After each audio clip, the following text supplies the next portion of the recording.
What's up, everybody? So today I am going through 1964 Topps. Here is my Mickey Mantle from 64 Topps, probably the biggest card from that set. Maybe the Phil Niekro rookie card. Then you have the 65 Topps set, which includes the Joe Morgan rookie, as well as the Steve Carlton rookie. And those are probably the two biggest rookie cards from that set. And the 66 Topps, which includes the Jim Palmer, is probably the biggest card from that set in terms of rookies. But again, I am showing you guys the 1,000 card vintage lot that I picked up about a month or two ago, and going to focus on the top 20 cards from 1966, 1965, and 1964 Topps, and just give you guys a little bit of a taste of what was in there.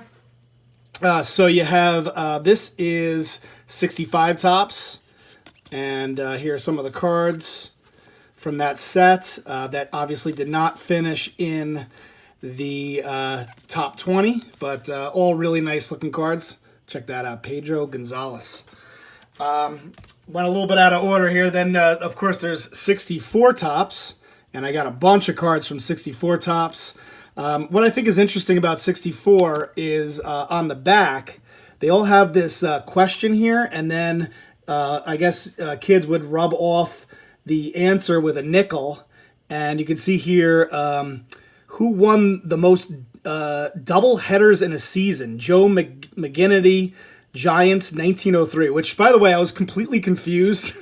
I was like, how do you win a double header? But Joe McGinnity, I guess, in 1903, he would pitch both games of a doubleheader, and I just had a hard time, like, even wrapping my head around that, just because players don't do that anymore. I mean, it's surprising when a pitcher throws 6 innings, let alone pitch both games of a doubleheader and then win both games of a doubleheader. It's just couldn't even wrap my head around that. 64, and then this is 1966 Topps. So you can see here, got a ton of 66 Topps. And again, I'm not going to go through every card, but you can get the feel for it. So I'm just going to go ahead and go through my top 20 from those 3 years that were part of that lot. So starting off at number 20 is this 1964 Topps Joe Nuxhall. And he came into the major leagues when he was 15 years old and pitched 2/3 of an inning. He's actually the youngest player ever to play on a team, Joe Nuxhall, and spent 40 years in broadcasting. So that's kind of a cool card. At number 19 is this Jim Fregosi. This is the 1964 Topps card. 6-time All-Star, shortstop, and had over 2,000 games as a manager. At number 18 is this really nice 1966 Topps Tim McCarver. Was part of the 64 and 67 World Series, winning with the Cardinals, and obviously is a broadcaster on Fox. And I was watching the other day, I don't know if you guys ever seen the 30 for 30 with Deion Sanders, where he was, basically saying that Deion Sanders, he played for the Atlanta Falcons in the morning, and then during the evening he played for the Atlanta Braves in I think it was like a championship series game, and McCarver had a problem with that, and then Deion Sanders poured water on him in the clubhouse after Atlanta won the series. So, but just a pretty cool card there. At number 17 is this Hall of Fame Ron Soto, 9-time All-Star. At number 16, this is part of like what's cool about the 1966 Topps set is the high numbered cards. So this is card number 575. So sometimes the high numbered cards are cards that people really try to go after, and those cards could be a lot more valuable. And then there are short prints within the high numbered set, which I will get. There's a card that I have that is a short print as part of the high numbered set. So that one is not a short print.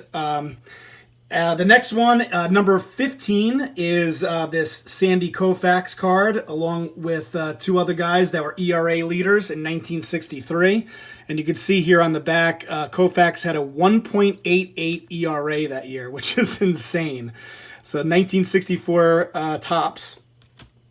At number 14 is this 1966 tops 65 batting leaders with Tony Oliva, Carl Yastrzemski, and you can see here on the back, Oliva batted .321, Yastrzemski batted .312, so nice looking card there.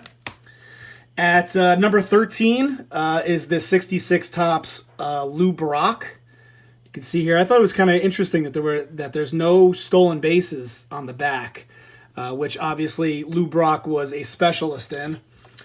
At number 12 is this 1966 tops Sandy Koufax, Bob Veal, and Bob Gibson. And again, just looking at the back, Koufax had 382 strikeouts. It's insane. 382 strikeouts. Bob Gibson only had 270 strikeouts that year. But a really cool card to have Koufax and Gibson on the same card. Next up is this 64 tops Mike Shannon rookie. He won 2 World Series with the Cardinals, and here he is as a Cardinals rookie, 64 tops. So cool card there. At number 10 is this 1965 Jim Bunning. He is the only player ever to be elected into the Hall of Fame and elected into the Senate. So talk about a hell of a resume to be in the Hall of Fame and the Senate. So he definitely had a very successful playing career and then a career after baseball.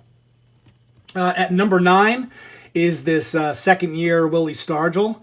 Nice looking card. It would be higher up on my list. And I don't know if you'll be able to pick it up, but there's a little crease here in the bottom right hand corner. Otherwise, it would be higher up on my list because it's a second year Stargell, and you can clearly see the the answer to the question there.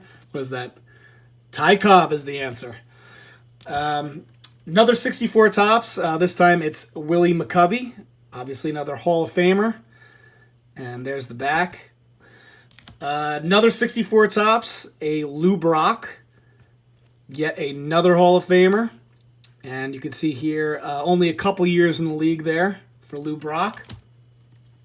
Next up, and I just showed it, I have it in the background there. You have the, that's my graded version of the Joe Morgan rookie. And this is the one that was part of that lot. Definitely not as in nice condition as the one that's already slabbed, but still really cool to get my hands on another Joe Morgan rookie, which I'll probably include in the giveaway just because I don't need 2 Joe Morgan rookies. So good luck to whoever wins this card. Next up at number 5, and I probably have this too high on the list. I thought this was really nice because it is really nicely centered. And it's also, and I talked about it before, the 66 tops. They have the high numbers, which are really popular. And this one happens to be a short print within the high numbered cards. And I'm pretty sure that they were saying that to get a nicely centered version of a high numbered short print is pretty difficult to do. And I thought this card looked really nice. So I put it at number 5 on the list. Number 4, and I think I got 2 of these. 66 tops Catfish Hunter. This is a second year card and really nice condition. Obviously off center, but besides that has some really nice corners and edges on this particular card. At number 3 is this 65 tops Bob Gibson card. Just a really beautiful card. And not perfect by any means. Has like a little print line over here, but all in all, really nice looking card. It has a lot of nice eye appeal. At number 2 is this 66 tops Sandy Koufax. Again, off center, but a really nice looking card. And there you have it. Number 100 as part of the 66 top set. And then finally at number 1, of course, you got to go Willie Mays, 1964 Topps. And again, corners are a little banged up, but really nice looking card from the 64 Topps set. And you can see here, and what I was showing before is that, you know, sometimes you could see the question on the back, but some of these guys like Mays and Mantle, they have so many stats that you can't even fit the question on there. So the questions are not on every card. They're only on a certain card. So that's it, guys. Hopefully you enjoyed the video. Make sure to like, subscribe, and I will talk to you later.